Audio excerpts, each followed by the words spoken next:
and welcome to Mark and Sam After Work. Today I just wanted to touch base on a few bits and pieces, and to start off with, I'll start with a new muzzle brake that we've actually done.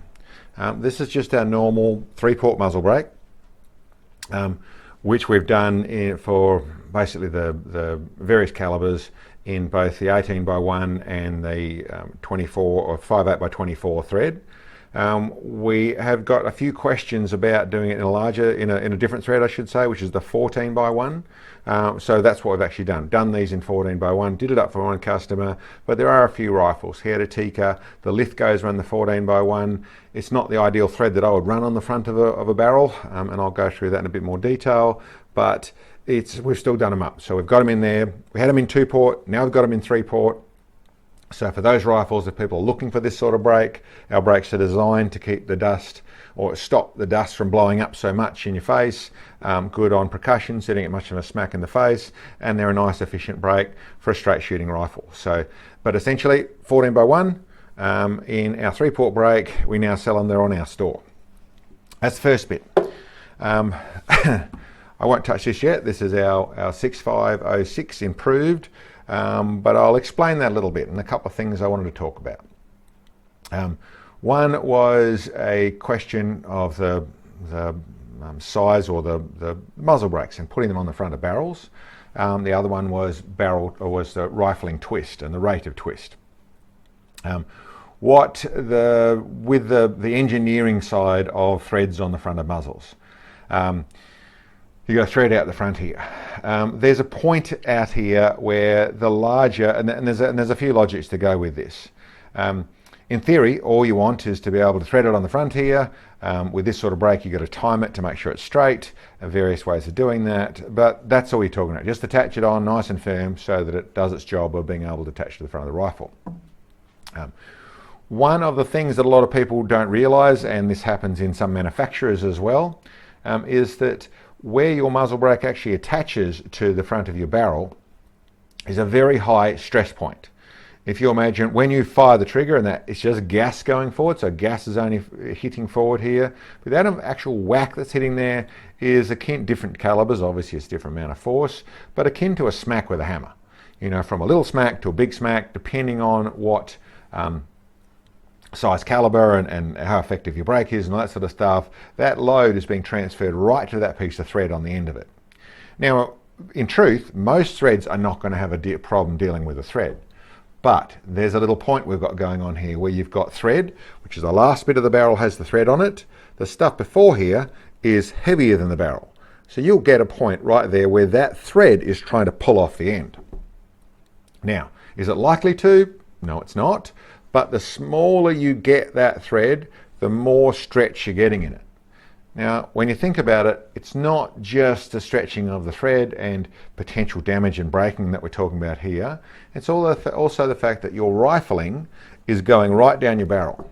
Now, if you have a point down your barrel, 1/2 inch in, 3/4 inch, however far it in is where the end of your thread stops, and you are pulling on that point, at the same instant as the whole lot as the bullet is going through there's a force happening right at that moment.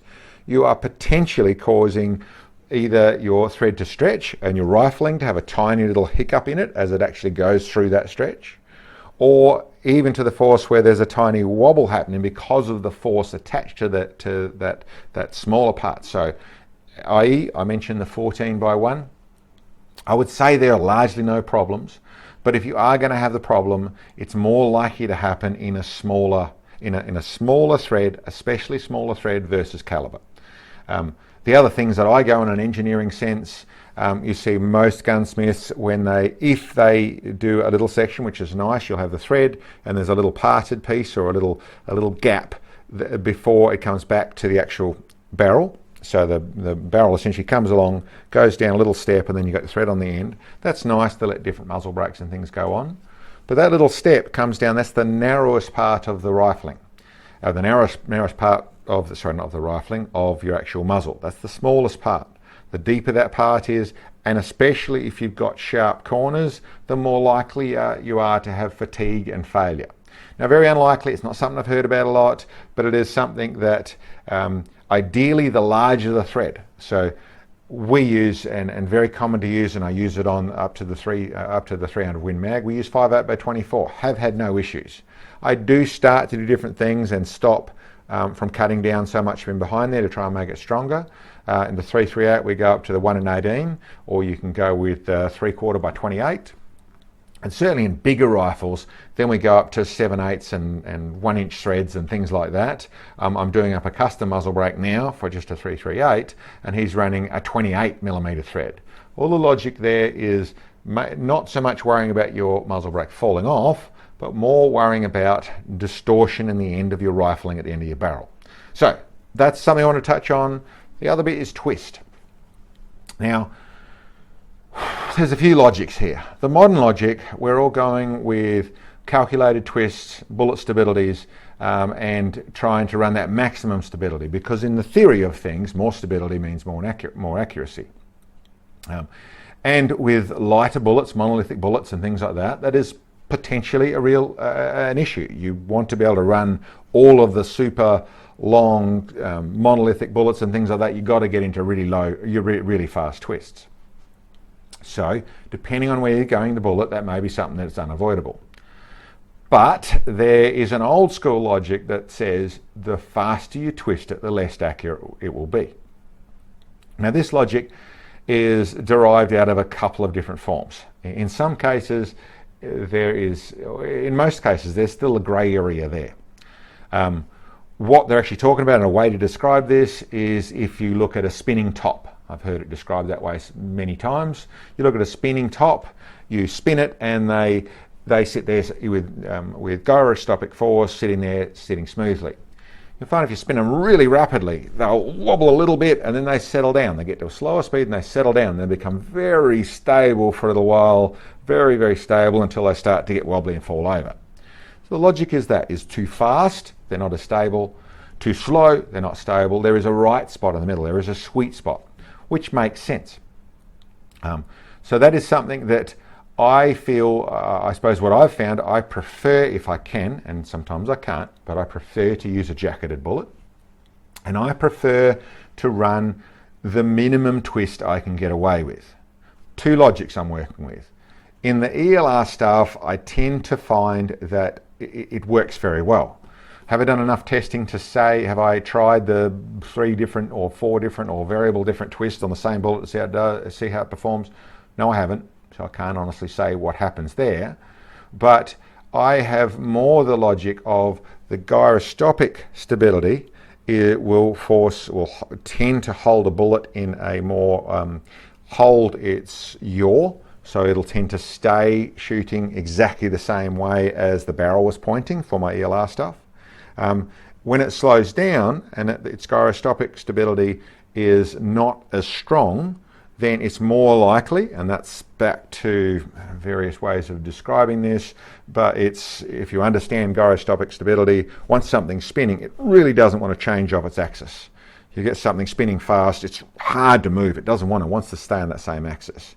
So by letting it spin to its minimum where it's still stable, but minimum is that then what happens is, this is theory, is that the air pressure starts to let the bullet shape out and start to travel more in point of flight. So it's actually going forward and it's overridden its full gyroscopic stability. Is that true or not? I don't know. Is that just bullet design? I don't know. But I tend to run, and I'm talking where I run the 230 grain 300 Win Mag or 30 cal projectile in a 1 in 10 twist. By the maths of it, 1 in 10 is a little bit too slow. Shot really well. Really, I found still moderate accuracy out at 2 miles. The 195 grain in the 7mm, I'm running that in a 9-to-1 twist. It is 9-to-1, it's not the factory 9 1/4, it's 9-to-1, and it works really well. And once again, shot at extremely long range. I run the 10-to-1 with the 300 grain in the 338, and there's various places where I suppose I'll stop there. I'm learning, I'm figuring it out. I'm trying different things, but I would tend to opt for not the optimum twist. I tend to opt for the minimum twist and try and run the heavier lead core bullets. And largely I find I can get away with a fair bit of it in the monolithic stuff, but it does rule out some of the monolithic stuff. Anyway, that's my thoughts on barrel twist. That's what I'm talking about with the muzzle brakes. With the thread. I wanted to go through it because we're in a 14x1 thread. I'll get on to the next topic. Okay, the next bit is this rifle that's sitting in front of me. Now, that for those that know the channel may recognise it. This is started as a 3006. It's a Remington 700 long action. It's an MDT chassis. Got our bipod and barrel guard in the front of it. Bagger on the back of it. Night Force tack a scope on it. One of my 3-port muzzle brakes on it.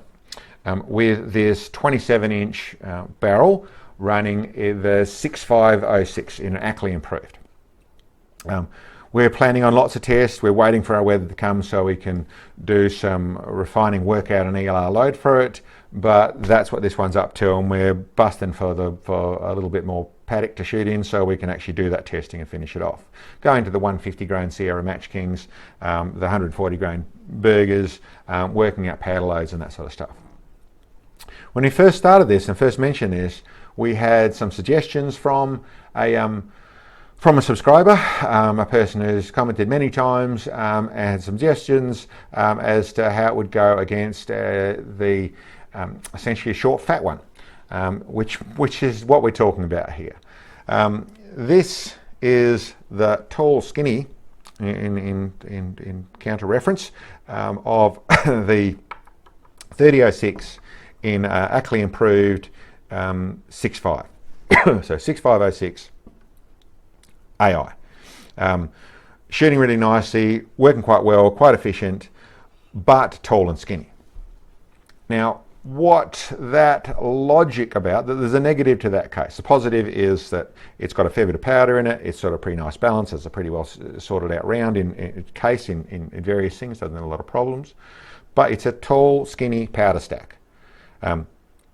What that means is, for it to go bang, it has to burn all the way up and it has to get from one end to the other, which can cause issues with as that flame front travels, as the bullet leaves, you can have less efficiencies involved in the fact that it is long and skinny and the burn has to travel all the way up. There's even logics in some rounds and some bits and pieces where they will have an extended primer tunnel so that the ignition happens halfway through. There's different weird things that have happened where they run different powders and things to try and create a more even burn over that long powder stack. Well, the suggestion, as he mentioned, was the short fat. This is what we've got in the way of a short fat. Now, in some theories, a very similar round, because we're talking similar powder, amounts of powder, same bullet, but obviously short and fat, made for a short action. And what it started as is the 7mm SAUM. So short action, ultra magnum. So that's what this started as. It's down to a 6.5. What we use and do that is called the 6.5 GAP. Remington short action ultra magnum. So this is what we're planning on doing. We've actually, to do all that, got this here. This is the exact same barrel, a Mueller Works 27-inch barrel in the, and I forgot my twist, 1-8 twist. Same length, same barrel, same gunsmith, Brett Thompson at Thompson Gunsmithing did the barrel up for us. And the big news, I suppose, for us, don't know what other people think, but this was the gentleman, the subscriber who suggested this. We had more of a conversation about it. He would like to try this sort of round, wanted to see what we could do, see some test results and things like that. He's, like most people, hasn't got the access to as much shooting and that side of things. Very much a fan of the channel, and he's hugely helped us out with a great deal of support to help make this happen. So what we started with, there was a few options. I was first going to go with simply finding a Winchester short magnum action. So just a Remington 700 in a WSM action, as to a fairly economical way to do this with all the other bits and pieces. What I decided to do in a similar economic fashion in the long term is I've gone with this Bighorn action. A lot more expensive action, but usable in different things down the track. So on the long term, this will work for us. What it's going to give is exactly the same. What we're designing here is stuff that is going to behave exactly the same barrel. Obviously the action is more about putting the bullet in, not about the actual accuracy side of things, or the efficiency side of things I should say, but that's what we're using to do this. I'll go through a bit more about the action in a little bit, but that's our plan. What we're going to do is go through with these 2 rounds, and the theory is that the short action, the short round, the short fat one, is going to be a lot more efficient. There is, there's a few theories to go with it. The logic would be that the short fat one is going to be quite a bit more efficient in the way for the same amount of powder, it's going to get more speed, so more, whether that's fighting the wind or whether that's shooting further, or whether it is, it's going to do the job better than the long skinny one. That's the maths of it, or the basic logic that would go with it. What we're going to do is see. We're actually going to try it and actually see how it behaves, see what it all goes like. The bit that makes it accurate or not accurate in a real sense, if there is any difference in it, is in the barrel, is identical. We're actually going to take, we have another one of these chassis, so exactly the same setup in a short action, which we have a police special in it, a 308 police special. We're going to use that chassis. So everything's going to be the same, and then we're going to do some comparisons and actually do really more in the long range and extreme long range stuff. He's planning on doing this round, wants to use it at hunting. From what I know, they're both very, very good hunting rounds. But we're going to do some testing and actually do some comparisons with that. So really looking forward to it. Great to get some support to help with this sort of thing. We're obviously spending a fair bit all the time, so great to get that sort of support and financial support. But I'm really fascinated to see and to run these 2 things and be able to do some comparisons. We are only going to give general ideas in the way of our powder loads to the likes of everyone. We don't want to put powder loads on the internet in the way of, I know a lot of people are very capable and understand all that sort of stuff. There's a world full of not very capable people that I don't want to do the wrong thing and put people in harm's way. What he's doing, he's going to get all that information because he is supporting us like he is. So we'll go through and it should end up with a good load from him, but also some real information. If it doesn't work out more efficient, can't imagine it won't, but if it doesn't, he gets to know that too, as you will also. Anyway, that's that. With this rifle, I'll put this one down out of the road. I would like to talk a little bit about this Bighorn action. Now, the main feature I chose it for, and the main reason that it's got some real efficiencies I like the look of, real benefits for us, and the long-term benefits, really comes down to a bit inside here. I'll just release that. Brand new to me. This is a changeable bolt head. It's an easy to pull apart bolt as well. It's very nicely machined. It's nicely finished. It's an integral recoil lug. So in the engineering side of things, it's very sound and will last very well. Do a very good job. Really nice thing, and always nice to have nice stuff. The bit that really helps us and lets us use for lots of different things is that the bolt head is actually changeable. You can simply pull the firing pin out, push out this little sliding block on the side here, and you can change the bolt head. So this can run not just multiple calibers inside the same bolt head, but it also runs multiple bolt heads. So it means effectively almost all, not quite, but almost all of the short action calibers that exist, you could use this to run it. So for us doing tests, playing things, trying different rifles, trying different calibers, trying different bits and pieces, this is a great option. Set up on a standard Remington 700 footprint. Already seen it tried in DT chassis, fits straight in, no modifications at all. So wrap through that, makes it really nice for that. The other thing that's nice is a controlled feed action. So unlike a regular Remington 700 and a lot of other actions which are push feed, this action is a controlled feed.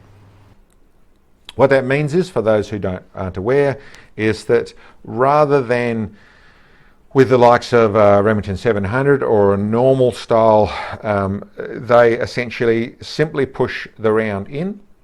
It just slides up in front of the bolt. Goes inside there, and as you get to the top there and roll it over, the extractor clicks over to the side of the thing, so the bullet is simply held in there. When you pull the bolt If you don't, well, I start off with, once you've gone all the way forward, fired, pull it back out, it's on a spring. The moment it gets to the gate in the side here, it flicks the brass out the side. One of the things I found that I don't like about the standard, and most standard actions are like that, I tend to fire your brass. So I did little things to catch my brass and things like that. I want to look after it. I don't want it in the dirt, but not really a big deal. This type of action is more like a Seiko action, where as it pulls back, if you pull it back fast, it'll flick your brass. If you pull it back gently, it's just going to fold it out the side. That isn't the big deal, which this is nice for. Being a controlled feed, the way the bullet works as it comes out of the magazine is it slides up inside here. So it actually comes from in the magazine and slides up inside there. Then it's actually attached. So then for a hunting round, this is a great idea. For a hunting magazine, or I'm sorry, for a hunting action, controlled feed's a great idea. The reason is, in a normal action, when you push the bullet forward, unless you've gone in and locked it down, it hasn't gone in behind the extractor. So what happens is you go forward and realise, no, I don't want to do this. You haven't gone down action. You pull a bolt back. You've got a bullet up the chamber. You actually can get into place when you're thinking about other things, that you go forward, you forget that, you come back, and you're thinking of other things. You've got to go forward. You're trying to jam 2 bullets inside there. That is something that's possible. With the control feed, that's not really possible. You can actually get the bullet in. It's going to pull back out. It'll be attached to this, so you can pull it back out. It'll chop the whole bullet out, but it doesn't need to lock down to get that extractor engaged. Anyway, that's one of the features. Like I said, it's a great looking action. It's nice. I haven't used it yet at all. It's one of the things that we're also going to be testing amongst this for our concept of short fatty and tall thinny. Going to be great to see. I think they're both going to be great rounds. I think they're both going to be very efficient. I think they're both going to do my ELR stuff really well. Little bullet, but in the 140 or 150 grain bullets, still quite capable of doing what I want to do, hitting steel out at long range. It's going to be interesting to see how far we can push them. My suspicions would be the little stubby one here is going to be the one that wins out of the two, but logic's a marvellous thing. Practice is the thing I tend to like to stand behind. Anyway, that's our little visit for today. That's what we talked about. That's what I wanted to let you know today. Give us a yell with any questions. Thanks for checking us out. We'll catch you next time.